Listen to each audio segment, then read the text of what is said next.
2024-এর সেই July August মাস, 24-এর যেই গণ অভ্যুত্থান বলা হয়, যেটাকে আমরা জঙ্গি অভ্যুত্থান বলি, যেটাকে আমরা জঙ্গি হামলা বলি, এই জঙ্গি হামলা বাংলাদেশে ঘটানো হয়েছে মূলত 1971-এর মুক্তিযুদ্ধের প্রতিশোধ নেওয়ার জন্য।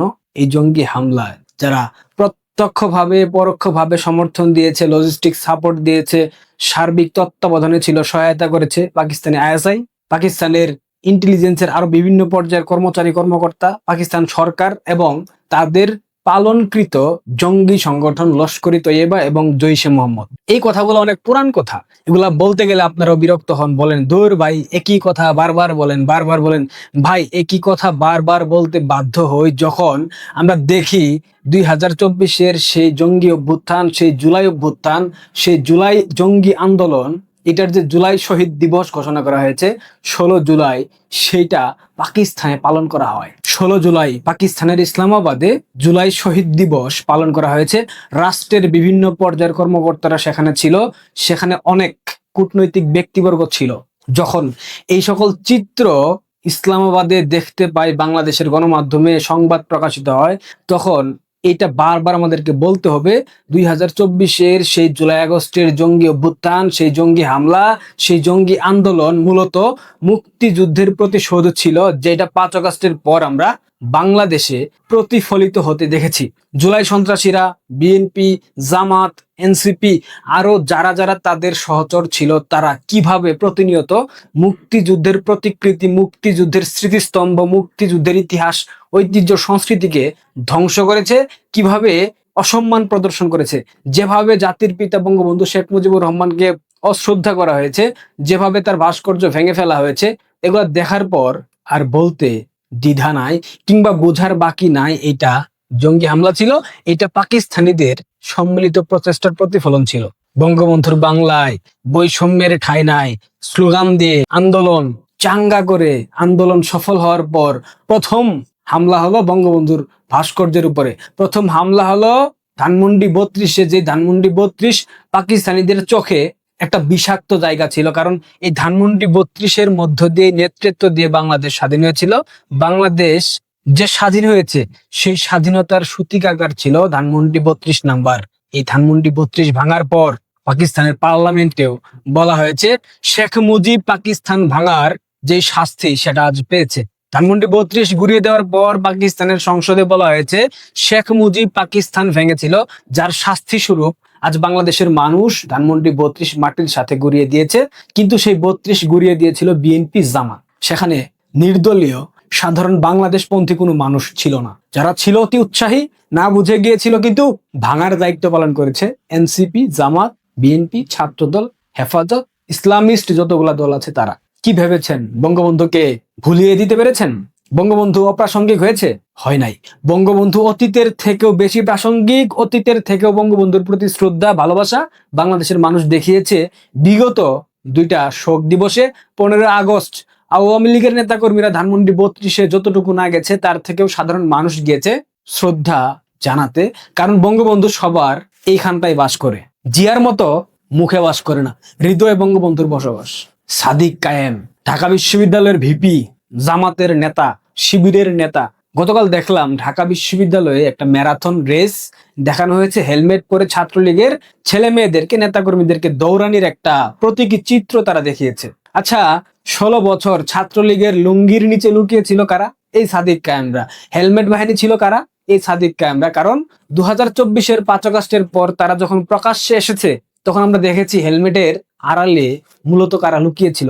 এই সাদিক কায়েম লুকিয়েছিল, এই ফরহাদ লুকিয়েছিল, ছাত্র শিবিরের অসংখ্য নেতাকর্মী হেলমেটের নিচে লুকিয়েছিল। এই হেলমেট পরিয়ে তারা কি তাদের সেই পুরোনো দিনের কথা স্মরণ করালো? তবে সাদিক কায়েম একটা কথা মাথায় রেখো, ছাত্রলীগ যেদিন ফিরবে সেদিন নিজের পরিচয়ে ফিরবে, হেলমেট পরে ফিরবে না। তোমাদেরকে ফের হেলমেটের তলায় লুকাতে হবে, তোমাদেরকে ফের ছাত্র দলের লুঙ্গির নিচে লুকাতে হবে। কারণ এই যাত্রায় ছাত্রলীগের লুঙ্গির নিচে লুকানোর জন্য যেটুক জায়গা প্রয়োজন, সেই জায়গাটুকু বাংলাদেশ ছাত্রলীগ আর রাখবে না। 2টা উদাহরণ দেই।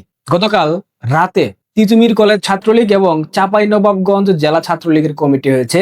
সেই কমিটিতে যতগুলা সহসভাপতি আছে, টোটাল কমিটির সদস্য সংখ্যা শিবিরের নাই এবং এনসিপির নাই।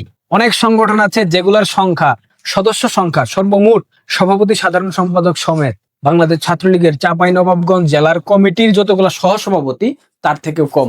কে বলেছে ছাত্রলীগ নিষিদ্ধ সংগঠন? কে বলেছে বাংলাদেশ ছাত্রলীগ বাংলাদেশের রাজনীতিতে অপ্রাসঙ্গিক? 5 আগস্টের পর ছাত্রলীগের নেতাকর্মীদের ভূমিকা, তাদের রাজপথে অবস্থান, তাদের যে একাগ্রতা, তাদের যে উচ্ছ্বাস উদ্দীপনা, রাজনীতি করার যে স্পৃহা, বঙ্গবন্ধু কন্যার প্রতি যে ভালোবাসা, দেশের প্রতি যে তাদের ত্যাগ তিতিক্ষা, লড়াই সংগ্রাম, এগুলা দেখে আপনাদের বিন্দুমাত্র মনে হয়েছে এই সংগঠনটা বাংলাদেশের রাজনীতিতে নিষিদ্ধ, এই সংগঠনের কার্যক্রম নিষিদ্ধ করে রাখা হয়েছে একটা কালো আইন প্রণয়নের মধ্য দিয়ে? বিন্দুমাত্র 1 সেকেন্ডের জন্য মনে হয়েছে বাংলাদেশ ছাত্রলীগ বাংলাদেশের রাজনীতিতে অপ্রাসঙ্গিক হয়ে গেছে? বাংলাদেশ ছাত্রলীগ বাংলাদেশের রাজনীতিতে নিষিদ্ধ ঘোষিত সংগঠন? মনে হয়নি। সাদেক কায়েম, যতই ম্যারাথন রেসের প্রতিযোগিতা করো, যতই বাংলাদেশের বিভিন্ন ক্যাম্পাসে ছাত্র শিবির এই ধরনের অপতৎপরতা চালাক না কেন, বাংলাদেশের রাজনীতিতে বাংলাদেশ জামায়াত ইসলামী কখনোই ক্ষমতায় আসতে পারবে না। বাংলাদেশের মানুষ কখনোই এই মৌলবাদী শক্তিকে, উগ্রবাদী শক্তিকে ক্ষমতার মসনদে অধিষ্ঠিত হতে দেবে না। বাংলাদেশের মানুষ প্রয়োজনে জীবন দিয়ে দেবে, তবুও জামাতকে ক্ষমতায় আনতে দেবে না। সাদেক কায়েমরা যতই চেষ্টা করো না কেন, কোনোদিনও বাংলাদেশের ক্ষমতার স্বাদ তোমরা পাবা না। কোনোদিনও বাংলাদেশের সংসদে সরকার গঠন করে রাষ্ট্র পরিচালনা করার কথা স্বপ্নেও ভাইব না। এটা কখনো সম্ভব হবে না, বাংলাদেশের মানুষ কখনোই সম্ভব হতে দেবে না, এটাই বাস্তবতা। যাই হোক, জামাতিদের বাপের দেশ পাকিস্তান অলরেডি 3 খণ্ড হওয়ার পথে। বেলুচরা স্বাধীনতা ঘোষণা করে ফেলেছে। কদিন পর দেখবেন খাইবার পাখতুনখোয়া, সিন্ধ এরাও বিপ্লব শুরু করে দেবে। কারণ পাকিস্তানের তো একটা জঘন্য জাতি, এরা কখনো বৈষম্য দূর করতে পারে না। নিজের দেশের মধ্যে একাধিক বৈষম্য, যেখানে পাকিস্তানের গড় দারিদ্রতার হার 28%, সেখানে বেলুচিস্তানে গড় দারিদ্রতার হার 47%। সুতরাং পাকিস্তান ভেঙে যাবে, এটা নিশ্চিত। কেউ পাকিস্তানকে রক্ষা করতে পারবে না। আর মধ্যপ্রাচ্যের যেই হাঙ্গামা শুরু হয়েছে কবে না জানি, পাকিস্তান বাধ্য হয় ডলারের লোভে ইরানে হামলা চালাতে। আর ইরানে যদি পাকিস্তান হামলা চালায়, ইরান পাকিস্তানকে একদম পিষিয়ে ফেলবে, এইটুক নিশ্চিত থাকেন। মধ্যপ্রাচ্যের যুদ্ধ কিন্তু দীর্ঘমেয়াদী হচ্ছে এবং মার্কিনীরা যে সহজে ছেড়ে দেবে না, সেটাও আমরা দেখতে পাচ্ছি। যাই হোক, এটা অন্য প্রসঙ্গে চলে গেলাম। পাকিস্তানে বাংলাদেশের রাজাকারের বাচ্চাদের যে জুলাই শহীদ দিবস, সেই জুলাই শহীদ দিবস পালিত হয়েছে, ঘটা করে পালিত হয়েছে। পাকিস্তানের পার্লামেন্টে হয়তো বা 2-1 দিনের মধ্যে শোক প্রস্তাব আনা হবে। এই দিন দেখার জন্যই বাংলাদেশ 1971 সালের মহান মুক্তিযুদ্ধের মধ্য দিয়ে স্বাধীন হয়েছিল। এই দিন দেখার জন্য বাংলাদেশের 30 লক্ষ মানুষ শহীদ হয়েছিল। এই দিন দেখার জন্য আমার দেশের 3 লক্ষ মা বোন সম্ভ্রম হারা হয়েছিল। এই রাজাকারের বাচ্চাদের আস্ফলন দেখার জন্য। এই রাজাকারের বাচ্চারা মুক্তিযুদ্ধকে যে 24 দিয়ে প্রতিস্থাপন করতে চায়, সেটা সাদেক কায়েম গতকাল বলেছে। লাভ নাই সাদেক কায়েম, লাভ নাই। রাজাকারের বাচ্চারা অনেক খুশি, তাদের পিতার দেশ তাদের জুলাই শহীদ দিবস পালন করেছে। এই খুশিতে আর 6 মাস ঠিকঠাক থাকো, এরপর এই খুশি আর থাকবে না। এটা হুমকি না, এটা বাস্তবতা। ভালো থাকবেন, ধন্যবাদ।